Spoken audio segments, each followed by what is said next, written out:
नमस्ते प्यारे विद्यार्थियों, आप सबको स्टडी मैथ यूट्यूब चैनल में आप सबका हार्दिक स्वागत है। अभिनंदन। मैं लेके आया हूँ सामान्य गणित जो बहुत ही आसान तरीके से। तो आज अपन पढ़ने जा रहे हैं जोड़ घटाव के बारे में, तो बहुत ही आसान तरीके से। चलिए आइए, आज की जो हेडिंग रहेगी, शुरुआत करते हैं जोड़ घटाव। किसकी शुरुआत कर रहे हैं? जोड़। जोड़ का चिन्ह इस प्रकार होता है, जोड़ व घटाव। घटाव को बाकी व्यवकलन, घटाव का चिन्ह होता है वो इस प्रकार। तो आज अपन कुछ जोड़े भी पढ़ेंगे और कुछ घटाव के बारे में भी चर्चा करेंगे। चलिए आइए शुरुआत करते हैं। सबसे पहले अपन जोड़ की शुरुआत करते हैं, क्योंकि अपने जो मैंने 4 उदाहरण दे रखे हैं, उन चारों उदाहरणों में सबसे पहले अपने क्या है? जोड़ है। तो जोड़ के अंदर सबसे पहले आप सबको पता है कि जोड़ का चिन्ह इस प्रकार होता है, और जोड़ की जब शुरुआत की जाती है तो हमेशा पीछे से इकाई के अंक की तरफ से शुरुआत की जाती है। तो चलिए आइए अपन शुरुआत करते हैं पहली जोड़ को, कि ऊपर इकाई का अंक पहले 2 लिखा है और फिर कितना नीचे कितना लिखा हुआ है? 7। फिर अपन को क्या करना है? 7 और 2 को जोड़ेंगे तो कितना होता है? 9। अगर छोटे छोटे बच्चे देख रहे हैं तो अपन उनको सीधा अगर जोड़ना नहीं आता है तो वो लाइनें खींच के भी कर सकता है, कि सबसे पहले कितनी लाइनें खींचनी है? 1 और 2।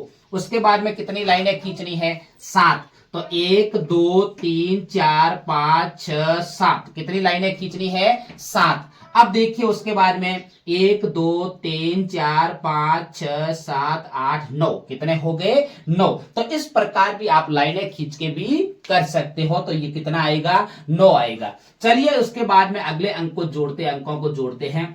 तो अगला देखिए, 8 और 1 कितना होता है? 9। कितना होता है? 9। अब देखिए, आपको अगर बिल्कुल कमजोर बच्चे हैं जिनको बिल्कुल जोड़ना सीधा नहीं आता है, तो वो बिल्कुल 8 लाइनें खींचिए और उसके बाद में एक लाइन खींच के आराम से उनको गिन के आप लिख सकते हो यहाँ पे। अब कि उसके बाद में देखिए ऊपर कितना लिखा हुआ है? 5। 5 और 9 कितना होता है? 14। अब देखो 14 में डबल अंक आया, लेकिन फिर भी अपन ने 14 के 14 क्यों लिखे?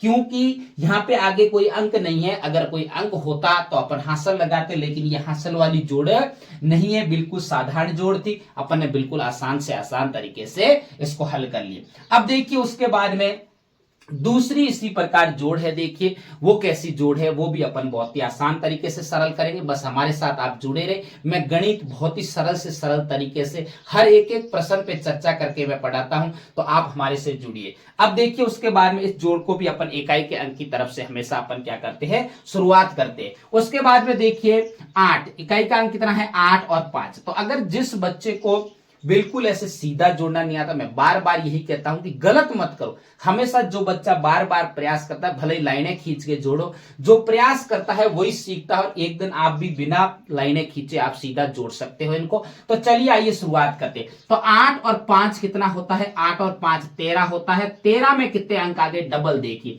डबल अंक शुरुआत में आते ही आपको आगे वाला अंक हमेशा अगले वाले अंक के ऊपर क्या जाएगा? हासिल के रूप में जाएगा। उसके बाद में देखिए पीछे का 3 है वो नीचे लिखा जाएगा। और जिस बच्चे को मैंने कहा कि 8 लाइनें भी खींच सकते हो, 1 2 3 4 5 6 7 8, फिर 5, 1 2 3 4 5, फिर देखो 8 9 10 11 12 13 हो गए। कितने हो गए? 13। 13 का यहाँ पे 3 लिखा और हासिल कितनी लगाई गई? 1। उसके बाद में देखिए 6 और 7 कितना होता है? 6 और 7 13 होता है, और 13 के अंदर एक हासिल जोड़ोगे तो 14, और 14 का 4 हासिल लगी फिर से 1। क्योंकि डबल अंक आते ही आपको आगे वाला अंक हमेशा हासिल के रूप में जाएगा, और हासिल साथ में जोड़ना जरूरी। अक्सर कई बच्चे क्या करते हैं? जोड़ तो सही कर देते, जोड़ तो अंकों को सही लेते, लेकिन यहां से ध्यान नहीं देते और ऊपर जो हासिल लगी है उस हासिल को जोड़ना भूल जाते और अपनी आते हुए भी जोड़ गलत हो जाती। तो ऐसा बिल्कुल करना नहीं है, ना आपको घबराना है। अगर पढ़ाई में आप घबराओगे तो कभी आगे नहीं बढ़ पाओगे। तो अपन को तो क्या करना है? बिल्कुल क्रम से चलना और हर एक एक छोटी छोटी बातों का ध्यान रखते हुए चलना है। चलिए उसके बाद में देखिए 8 और 9 कितना होता है? 8 और 9 होता है 17। 17 में एक हासिल जोड़ोगे, 17 और 1 कितना होता है? 18। 18 के 18 मैंने क्यों लिखे? क्योंकि आगे कोई अंक नहीं है। अगर अंक होता तो अपना यहाँ पे एक अंक यहाँ पीछे का लिखा जाता और आगे वाला अंक हमेशा आगे वाले अंक के ऊपर हासिल के रूप में जाता, लेकिन यहाँ पे कोई आगे अंक नहीं था, इसीलिए अपने 18 के 18 लिख दिया। मुझे उम्मीद है कि आपको ये दोनों जोड़े हासिल वाली और बिना हासिल वाली जोड़ आसानी से समझ में आई है। अक्सर कई बच्चे पूछते हैं कि सर ये हासिल वाली जोड़ है या बिना हासिल, लेकिन अपन को अगर शुरुआत ही नहीं करेंगे तो अपन को पता कैसे चलेगा कि ये हासिल वाली है या नहीं है। हासिल वाली जोड़ और नहीं का कैसे पता लगाया जाता है कि जब आप करना शुरू करोगे तो अगर शुरुआत में अगर डबल अंक आ जाए एक साथ में उन दोनों अंकों को जोड़ने के बाद में, तो हमेशा वो हासिल वाली जोड़ कहलाती है, क्योंकि डबल अंक को नीचे कभी लिखा नहीं जाता। और जब अपन किन्हीं दो अंकों को जोड़ते हैं और जोड़ने पर सिंगल अंक ही आता है, दो सिंगल अंकों को जोड़ने के बाद में सिंगल अंक ही अपन को प्राप्त होता है, तो वो हासिल वाली जोड़ नहीं कहलाती है। अब देखिए, चलिए शुरुआत करते हैं। जोड़ पूरी होने के बाद में मैंने दो उदाहरण आपको घटाव के भी दिए हैं, जो घटाव के भी अपन बहुत आसान तरीके से करेंगे, क्योंकि घटाव के अंदर आपको एक बात याद रखनी है कि हमेशा जब इस घटाव को किया जाता है तो आप हमेशा के लिए सोच लेना कि ऊपर की जो संख्या होती है, संख्या का मतलब समझते हो, जो अंकों से मिलकर बनी होती है, अब वो ऊपर की संख्या क्या होगी, बड़ी होगी, और नीचे की संख्या हमेशा के लिए छोटी होगी। ये सबसे बड़ी बात होती है। अगर आपने ऊपर की संख्या छोटी लिख दी और नीचे की बड़ी लिख दी तो आप घटा नहीं सकते, इसको अंतर नहीं निकाल सकते। अब देखिए उसके बाद में देखिए, तो घटाव भी हमेशा पीछे से शुरुआत किया जाता है। तो यहां पे देखिए 989 के अंदर घटाना है 345। कितना घटाना है? 345। तो घटा सकते हैं क्योंकि 989 बड़ी है और 345 क्या है? छोटा है। अब देखिए, तो घटाव पीछे से शुरुआत करते हैं, तो 9 में से 5 घटाएंगे तो पीछे कितना बचेगा?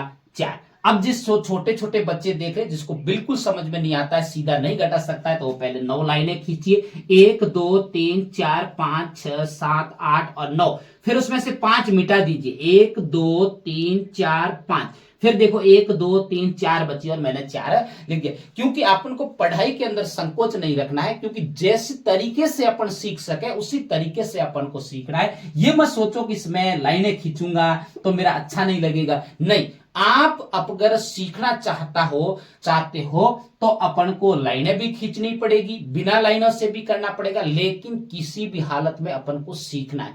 अब देखिए उसके बाद में 8 में से 4 घटाओगे तो पीछे कितना बचेगा? 4। और उसके बाद में आप लाइनें भी खींच सकते हो, 8 लाइनें खींचिए और 4 मिटा दीजिए और फिर पीछे 4 बचेगा। जो बचे वो उसके पंक्ति वाले जो अंक है उनके नीचे ही लिखना है। उसके बाद में देखिए 9 में से आप 3 घटाओगे, तो 9 में से 3 घटाओगे तो पीछे कितना बचेगा? 6 बचेगा। कितना बचेगा?